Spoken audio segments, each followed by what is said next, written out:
Essa é uma história real que aconteceu comigo anos atrás. Sou da Alemanha e trabalhava em um asilo para idosos em uma pequena cidade alemã na época. A instalação ficava em uma área rural nos arredores da cidade. Certa noite, eu tinha o turno da noite com um novo colega de trabalho que nunca havia trabalhado antes. Ele tinha cerca de 50 anos, usava óculos redondos e, por algum motivo, me pareceu um pouco estranho à primeira vista.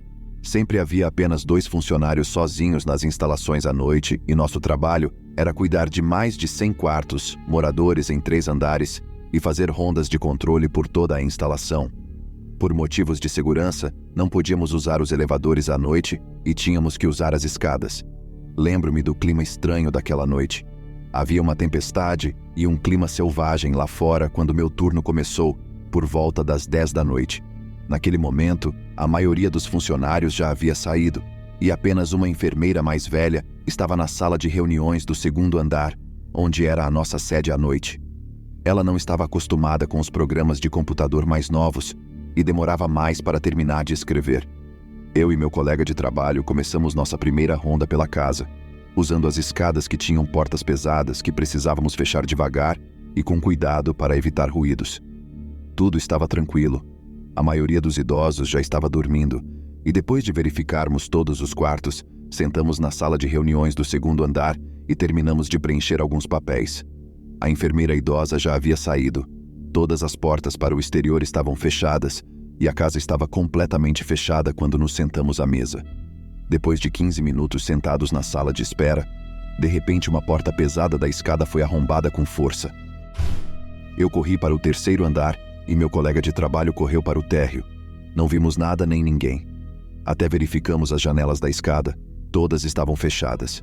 Concluímos que alguém devia estar na escada. Como não encontramos nada, continuamos nosso passeio, começando do 3º andar até o térreo. Dali em diante, eu não conseguia parar de pensar em quem diabos poderia estar se esgueirando pelos andares no meio da noite. Eram cerca de 2 da manhã, quando tivemos que trocar os lençóis de casal de um idoso inválido que urinou em sua cama. Fiquei no canto do quarto, ao lado da cama, encostado na parede. Meu colega de trabalho estava do outro lado da cama. Lembro-me de estar observando a porta, esperando que alguém entrasse no quarto. Enquanto eu estava concentrado na porta e perdido em meus pensamentos, de repente, meu colega de trabalho surtou, gritando com o idoso do nada, rasgando os lençóis e jogando o idoso ao redor. Seu rosto ficou com uma expressão assustadora de raiva, e eu fiquei totalmente chocado, sem poder dizer ou fazer nada. Fiquei apenas observando aquele cara assustador à minha frente, com as janelas totalmente pretas atrás dele e a porta que levava para os andares escuros, onde alguma aberração se esgueirava sem ser vista. Fiquei ali, encostado na parede no canto daquele cômodo, e me senti totalmente perdido, cercado por psicopatas. Finalmente chegamos ao andar térreo e tudo estava parado, apenas o vento soprando pela casa. De repente, ouvimos um som de queda, como se alguém tivesse deixado cair uma faca ou algo metálico. O som vinha da área da cozinha. Corremos para a porta de vidro fechada de onde vinha o som. Era um longo corredor escuro com uma porta nos fundos que levava às latas de lixo e ao estacionamento no final. Abrimos a porta e revistamos todos os cômodos. Eu me senti extremamente desconfortável e esperava um ataque a todo momento. Novamente, não encontramos nada. Algumas horas depois, começamos nosso último passeio daquela noite. Dessa vez, nos dividimos e eu verifiquei os quartos como de costume. Quando entrei em um quarto, uma senhora idosa estava acordada e sentada na cama. Ela me perguntou se eu estava em seu quarto 5 minutos atrás. Respondi que não e que tínhamos acabado de começar nosso passeio. Ela me disse que há 5 minutos ouviu claramente alguém entrar em seu quarto e perguntou quem estava lá, mas não obteve resposta. Em seguida, a porta foi fechada novamente. Tive uma sensação assustadora ao ouvir a senhora idosa. Eu disse a ela para apertar o botão de alarme na próxima vez que algo assim acontecer novamente. Acho que é desnecessário dizer como me senti nas horas seguintes da noite toda, vez que entrava em um cômodo ou caminhava em um canto. Eu esperava que um estranho estivesse ali o tempo todo. Fiquei mais do que feliz quando esse maldito turno terminou. Alguns dias depois, encontrei a antiga enfermeira que deixava a instituição tarde da noite e contei a ela a história. Ela me disse que a porta dos fundos da área da cozinha estava totalmente aberta quando ela foi para o carro na noite em que nos deixou. Ela chegou à porta dos fundos escura e aberta do estacionamento e chamou se havia alguém lá. De repente, teve um pressentimento muito ruim, deu meia volta, correu para o carro e saiu dirigindo rapidamente. Ela estava totalmente assustada e tentou nos avisar, mas não encontrou o número. Eu disse a ela que a porta dos fundos estava definitivamente fechada quando verificamos a área. Nunca descobrimos qual era a pessoa esquisita que se esgueirava por lá à noite, e muitos trabalhadores do turno da noite relataram experiências semelhantes no mês seguinte. O colega de trabalho com quem eu tinha que trabalhar naquela noite foi demitido depois que mais e mais reclamações sobre sua pessoa surgiram ao longo do tempo. De qualquer forma, estou feliz por não precisar mais trabalhar lá e nunca mais farei nenhum turno noturno.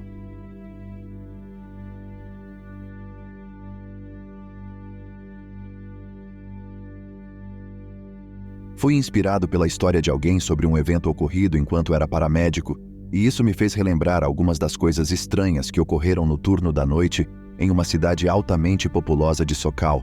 Então, aqui está um dos meus encontros assustadores com paramédicos. Eu trabalhava em uma ambulância que fazia tanto o atendimento de emergência quanto o transporte genérico. Portanto, para essa chamada, minha parceira e eu, ambas mulheres, levamos uma senhora do pronto-socorro para casa.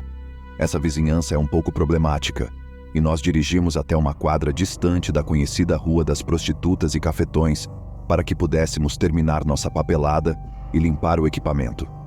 Estávamos estacionados na contramão do tráfego, em um meio-fio nos subúrbios do gueto à 1 da manhã.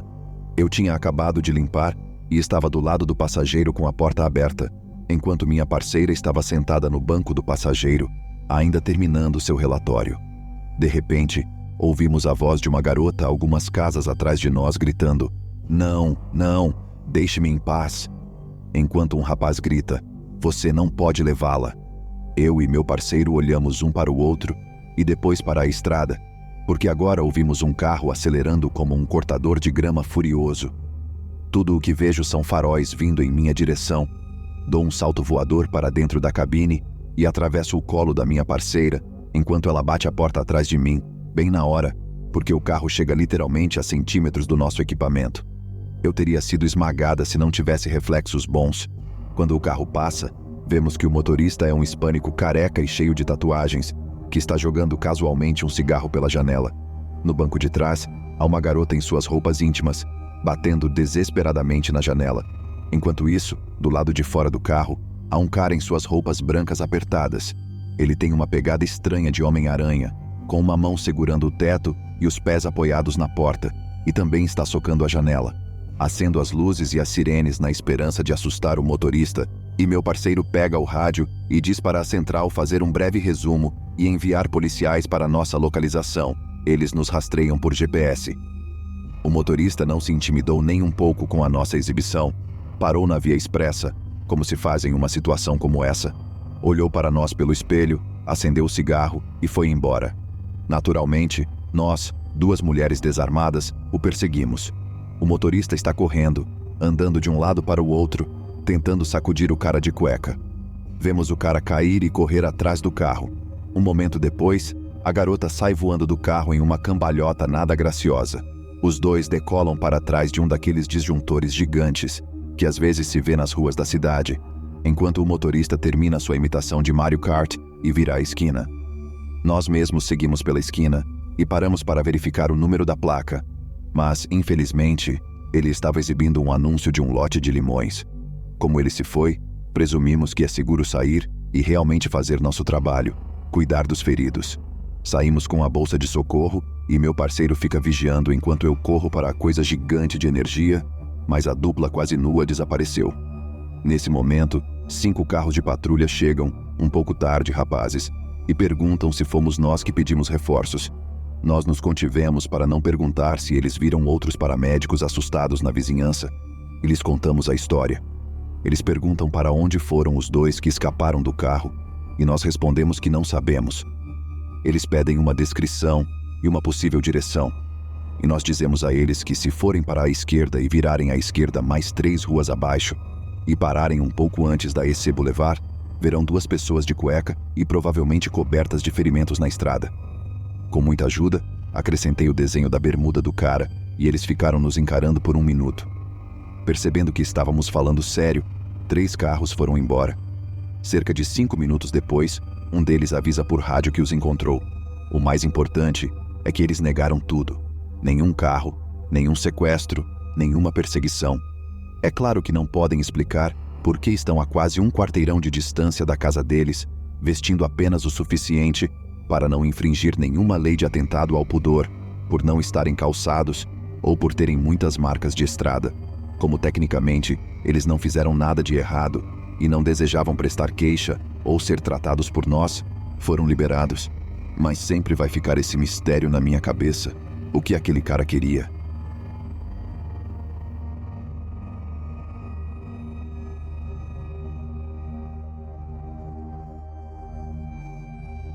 Trabalho no turno da noite como segurança em um pátio de reciclagem. Não posso dizer à empresa por motivos óbvios. Estou neste local há 2 semanas. Esta é a segunda. Basicamente, a cada hora faço rondas em um pátio de reciclagem gigante, coberto por vários metais preciosos que são quebrados e vendidos.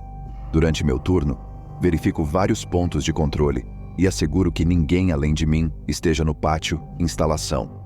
Uma das minhas outras tarefas é atravessar um terreno cheio de grama, arbustos e passar por cima de um conjunto de trilhos de trem para tirar uma foto de um armazém bem em frente. Isso é para garantir que o local esteja seguro e limpo. Preciso usar uma lanterna com 2000 lumens para poder enxergar o caminho por praticamente todo o pátio.